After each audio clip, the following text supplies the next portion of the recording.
بسم اللہ الرحمن الرحیم۔ السلام علیکم۔ رب اشرح لی صدری ویسر لی امری واحلل عقدۃ من لسانی یفقہوا قولی۔ اللہ تعالیٰ کے فضل و کرم سے انشاءاللہ تعالیٰ آپ سب خیریت سے ہوں گے۔ الحمدللہ میں بھی خیریت سے ہوں۔ چلیں آج بات کرتے ہیں زندگی پہ کہ زندگی اصل میں ہے کیا، جس کے پیچھے ہم بھاگتے جا رہے ہیں، جس کی تلاش میں ہم تڑپتے رہتے ہیں، وہ زندگی جو جینی بھی ہے ہم کو۔ کوئی انڈین ایکٹر تھا جس کا نام یاد نہیں آ رہا، سڈن اسے کوئی سیریس قسم کا ڈسیز ہو گیا تھا، کوئی کینسر ہو گیا تھا، تو اس نے اپنی بیماری سے لڑتے ہوئے ایک جملہ کہا تھا، ایک حقیقت بیان کی تھی۔ اس نے کہا تھا کہ جب زندگی جینے کا وقت آتا ہے تو یہاں سے جانے کا وقت آ جاتا ہے، کہ جیسے ہی ہم زندگی کو جینا شروع کرتے ہیں تو ہمارا جو وقت ہوتا ہے وہ یہاں سے جانے کا آ جاتا ہے۔ یہ ایک حقیقت اس نے بیان کی تھی۔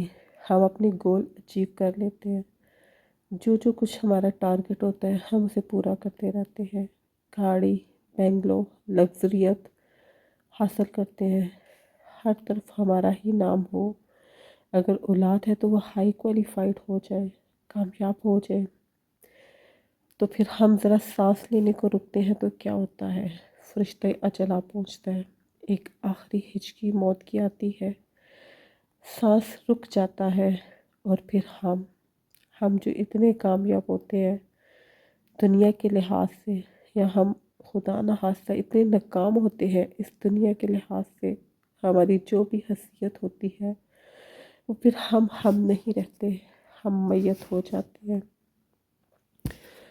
اللہ اکبر۔ صرف یہ سانسوں کی ڈوری ہے جس کی وجہ سے ہماری کوئی حیثیت ہے۔ جب یہ سانس بند ہو جاتے ہیں تو کیا ہوتا ہے، ہر کوئی یہی کہتے ہیں میت کو اس کے اصل مقام کی طرف پہنچا دیں۔ ہماری اپنی حیثیت ختم ہو جاتی ہے، ہم چاہے جتنے مرضی ناکام ہوں دنیا میں، شاید ہم آخرت میں کامیاب ہو جائیں، یا ہم دنیا میں جتنے مرضی کامیاب ہو جائے، پتہ نہیں آخرت میں ہماری کامیابی ہے کہ نہیں ہے، یہ تو رب جانتا ہے، یا وہ بندہ جانتا ہے کہ اس کی نیتیں کیا تھی۔ ہمارے لیے وہ صرف پھر ڈیڈ باڈی رہ جاتا ہے، میت رہ جاتی ہے، کیونکہ کل نفس ذائقۃ الموت، ہر ذی روح نے جو ہے وہ موت کا ذائقہ چکھنا ہے، کوئی موت سے بچ نہیں سکتا۔ تو یہ وہ زندگی ہے جس کے پیچھے ہم بھاگتے بھاگتے، کوئی اپنا بہت پیارا ہم سے کھو جاتا ہے، ہم سے دور چلا جاتا ہے، وہاں چلا جاتا ہے جہاں پہ ہر ایک کو جانا ہے۔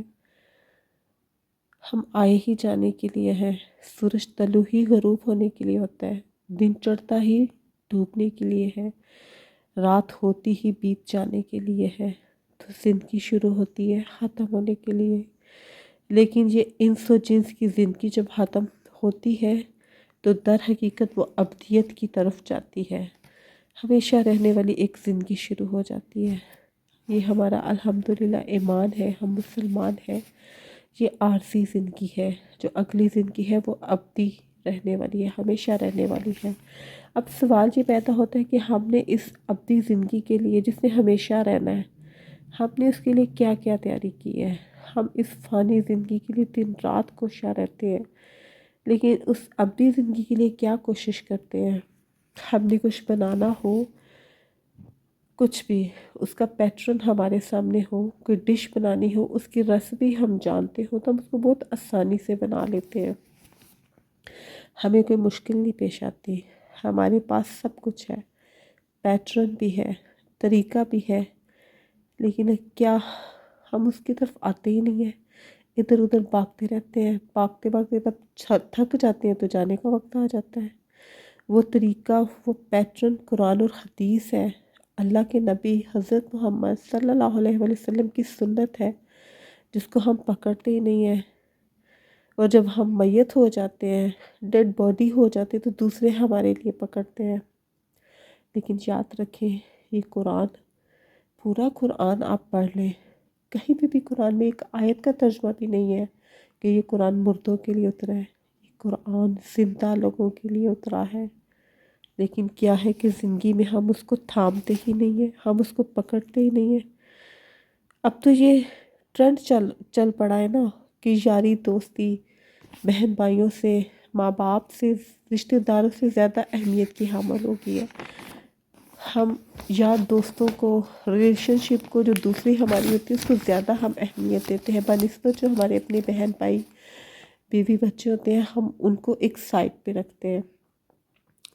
لیکن جب ہم نہیں رہیں گے، ڈیڈ باڈی بن جائیں گے، میت ہو جائیں گے، تو یقین کریں یہ یاری دوستی نے کام نہیں آنا۔ وہاں پہ کام آئے گی آپ کی اولاد، آپ کے بہن بھائی، آپ کے ماں باپ۔ دوست آئیں گے، کچھ عرصہ یاد رکھیں گے اور پھر اپنی زندگی میں مصروف ہو جائیں گے۔ یہ آپ کی اولاد ہوگی، آپ کے ماں باپ بہن بھائی ہوں گے جو آپ کو یاد رکھیں گے، مصروف ہو کر بھی آپ کو یاد رکھیں گے آپ کی اپنی دعاؤں میں، صدقات میں۔ اس لیے خدا کے لیے اپنوں کو اپنا آپ دیں اور دین میں وہ کام کر جائیں جو اپنی زندگی میں کام آئیں گے۔ بڑے کام نہیں ہوتے تو چھوٹے کام کر لیں خلوص نیت سے، وہ رب آپ کے تھوڑے کو بھی بہت زیادہ بڑھا دے گا۔ وہاں پہ کام نہیں پہنچتا، وہاں پہ نیت پہنچتی ہے، کیونکہ قرآن میں اللہ تعالیٰ فرماتے ہیں تمہارا گوشت اور خون نہیں پہنچتا، تمہاری نیت پہنچتی ہے میرے ہاں۔ تو ویورز، ضروری نہیں کہ کوئی بڑے بڑے کام کیے جائیں، چھوٹے چھوٹے کام کر دیں، کیا پتہ خلوص نیت سے وہ بڑے کاموں سے بہت آگے نکل جائے۔ اور ہاں، ہمارے پاس کچھ ہے یا نہیں ہے، ہمیں ہر حال میں الحمدللہ کہنا چاہیے، کیونکہ ہماری سوچ، ہماری عقل محدود ہے۔ بعض اوقات ہمیں لگتا ہے کہ ہم لاس میں جا رہے ہیں، لیکن وہ رب، اس کی پلاننگ وہ اپنے حساب سے ہوتی ہے۔ ہمیں نہیں پتہ کہ وہ ہمیں کیا نہ دے کر ہمیں کیا کیا کچھ دے رہا ہوتا ہے، ہمیں اس کا شعور نہیں ہوتا۔ میں نے کہیں پہ پڑھا تھا، ہم ایک پھول لینے کے لیے مرے جاتے ہیں، حالانکہ سیم وقت میں اسی ٹائم پہ اللہ تعالیٰ ہمیں پورا گلدستہ دینا چاہتے ہیں، پورا باغ ہمیں دینا چاہتے ہیں، لیکن ہم اسے پکڑتے ہی نہیں ہیں۔ ہمیں تو بس وہی پھول ہی چاہیے جس کی چاہت میں ہم اپنا سب کچھ لٹا رہے ہوتے ہیں۔ تو ہر حال میں رب کا شکر ادا کرنے کی عادت ڈال لینی چاہیے۔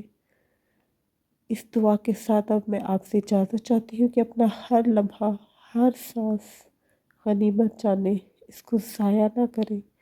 اللہ تعالیٰ مجھے اور آپ کو ایسا بنا لے کہ ہم اس کو پسند آ جائیں۔ اللہ تعالیٰ ہمارے ہر عمل کی نیت کو خالصاً اپنے لیے کر لے، ہمارا ہر کام نبی پاک صلی اللہ علیہ وآلہ وسلم کی سنت کے مطابق ہو جائے۔ اللہ تعالیٰ اس دنیا اور آخرت میں ہمیں اور ہمارے اگلوں پچھلوں کو اپنی بہترین میں رکھے۔ اللہ تعالیٰ ہماری نسلوں سے اپنے دین کا کام لے لے، کیونکہ اللہ تعالیٰ نے فرمایا اللہ کے نبی حضرت محمد صلی اللہ علیہ وآلہ وسلم نے فرمایا تم میں سے بہترین وہ ہے جو قرآن پڑھے اور پڑھائے۔